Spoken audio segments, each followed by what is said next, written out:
అయితే ఆ నుంచి నడిపిస్తామని చెప్పి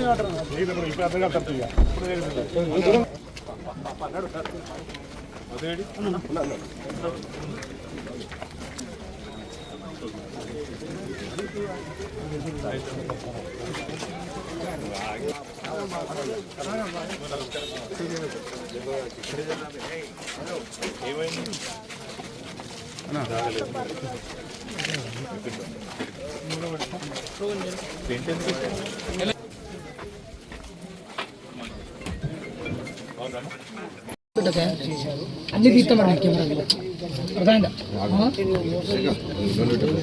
తెలిసే బాగా అంటే చాలా బాగా అనిపించింది. ఈ జైల్లో అనుభవించిన కనుక తెలుగు అనుభవిస్తున్నాం.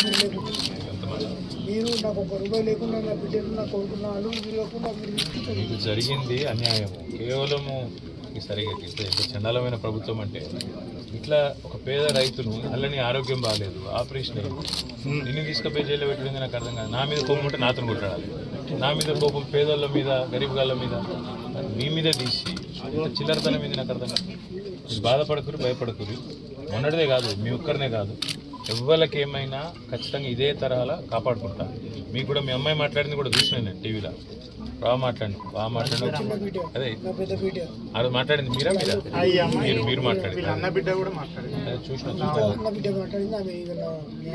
సారీ రాయన్న, నా వల్ల నీకు ఇబ్బంది అయింది, నా మీద కోపంతో నీ మీద పడ్డారు, బాధపడక అన్న. ఇగో పేరుకు రెడ్డివి కానీ పేదోడివి, అర్థమైందా? గరీబులకు కులము మతం ఉండదు. నీకు నిజంగానే అసైన్ భూమి ఉంటే ఉన్నది, ఎందుకు ఉండదు? గరీబులకు ఎవరికైనా ఇవ్వాలనే కదా, గవర్నమెంట్ భూమి అంటే గరీబులకు ఇవ్వాల్సింది. ఎవరు అది బీసీ కావచ్చు, ఎస్సీ కావచ్చు, ఎస్టీ కావచ్చు. అట్లా 10 ఏళ్ళ కేసీఆర్ ఉన్నప్పుడు మరి మనం కూడా కక్షలు తీసుకుంటే వాళ్ళని మిగులుదురా? మరి మనం పద్ధతిగా మన పని మనం చేసుకోవాలి, ఇవ్వాలని ఏమనుకుంటా. కాంగ్రెస్ వాళ్ళు వచ్చినా బీజేపీ వాళ్ళు వచ్చినా వాళ్ళకి లాభం చేసినా మేము చేస్తే తప్ప నష్టమే చేయలేదు. ఇంత న్యాయం. పేదోళ్ళు ఇంకా గరీబ్ గల పుట్టగొట్టుడేంది నాకు అర్థం కాదు, మిమ్మల్ని జైల్లో పెట్టుడేంది, ఇంకా గరీబ్ కానీ ఛాయ్ దుకాణం తీసేది ఏం చిల్లర ప్రభుత్వం ఇంత గలీజా? భయపడకురి, మళ్ళా మంచి రోజులు వస్తాయి. మీకు మంచిగా బ్రహ్మాండంగా అన్నిటికీ అండగా నేను ఉంటాయి. ఈ లోపల కూడా ఉంటా, రేపటికి కూడా ఉంటా. నా విజ్ఞప్తి ఏంటంటే అంత మాట ఎందుకు, ఆరోగ్యం కాపాడుకో, ఆరోగ్యం కాపాడుకో, పిల్లల్ని మంచిగా చూసుకో. ఏం చదువుతున్నావు బిడ్డ? ఎండాకాలం చాలా అయింది కాబట్టి ఆల్రెడీ భయపడ్డారు ఇద్దరేమన్నా పిల్లలు? ఏం కాదు కదా, ఇప్పుడు ధైర్యంగానే ఉన్నారు కదా. అది కేసు పీసు ఏం కాదు, అంత బోగస్ కేసు, బోగస్ కథ. కేవలం నా మీద కోపం నీ మీద తీసే ప్రయత్నం చేసిన వాడు గట్లా తయారైంది ప్రభుత్వం.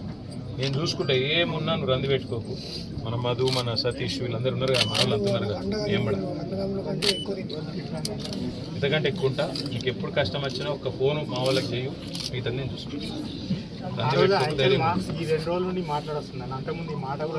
మా తమ్ముడు అయితే మాస్క్ వేసుకుని ఉంటాడు.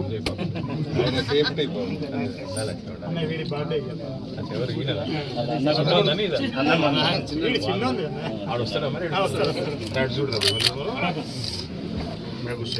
డైపర్ వేసి కదా, మళ్ళీ ఏమైనా కథ చేస్తే చాలా పెళ్ళిళ్ళకి లాగా అడిగి. ఏం పేరు? మరి ఇది ఎందుకు వేసినారు? ఇడుకోపోతుంది అన్న మరి ఇనాగ్రేషన్ చేద్దాం. ఉడకపోయేదిరా నిత్విక్ అర్థం కాని పేరు పెడతారు ఇంతమంది లాగంగా. పెద్ద పెద్ద రాజకీయ నాయకులు మంది కనబడి తాగమవుతారు. హాయ్ నిత్విక్, చదువుతుండా? డిగ్రీ చేస్తున్నావు బిడ్డ? ఏం చేస్తున్నావు? పీజీ చేస్తున్నావు. ఒకసారి తాత అవుతాడా? మన టెగ్రేశ్వర్ భయపడ్డాడు. మళ్ళీ వస్తా, మళ్ళీ కలుస్తా. నీకు ఏ అవసరం ఉన్నా ఫోన్ విజయ్కో, మధుకో, సతీష్కో, ఎవరో ఎవరి దగ్గర ఉన్నా నాకు చెప్పు.